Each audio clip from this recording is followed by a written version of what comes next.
రేవంత్ సర్కార్ కంచగచ్చిబౌలి భూముల విషయంలో వెనక్కి తగ్గడానికి సిద్ధంగా లేదు.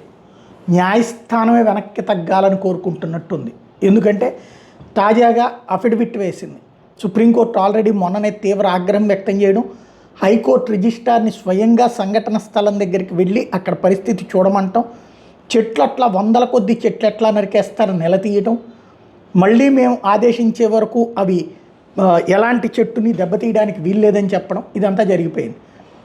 అక్కడ ఉన్నటువంటి విద్యార్థులు జింకలు నీళ్లు తాగడానికి రావడం, ఇళ్ల దగ్గరికి రావడం, ఇదంతా విజువలైజ్ చేశారు.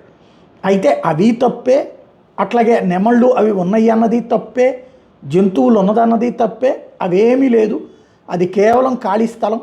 20 సంవత్సరాల నుంచి లీగల్ లిటిగేషన్ ఉంది కాబట్టి అక్కడ పొదలు అలాంటివి వచ్చినాయి తప్పించి అదేమీ చెట్లు కాదు, అడవి కాదు, అది కేవలం ప్రభుత్వ ఖాళీ స్థలం మాత్రమే అంటూ సుప్రీంకోర్టుకి అఫిడవిట్ ఇచ్చింది ఇప్పుడు తెలంగాణ సంబంధించినటువంటి ప్రభుత్వం. మరి సుప్రీంకోర్టు 16వ తారీఖున విచారించేటప్పుడు ఏది పరిగణలోకి తీసుకుంటుంది? అసలు రిజిస్ట్రార్, హైకోర్టు రిజిస్ట్రార్ స్పాట్కు వెళ్ళినప్పుడు ఏదో 10 రకాలైనటువంటి జంతువులు అక్కడ ఉన్నాయి అని చెప్పారు అన్నటువంటిది అప్పుడు జరిగింది.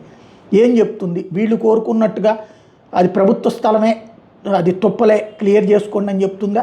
లేకపోతే అది ఆల్రెడీ చెట్లన్నీ పెరుగున్నాయి కాబట్టి పర్యావరణ రీత్యా దాన్ని ఏం పాడు చేయకుండా అట్లాగే ఉంచండి అని చెప్తుందా? చూడాల్సి ఉంది.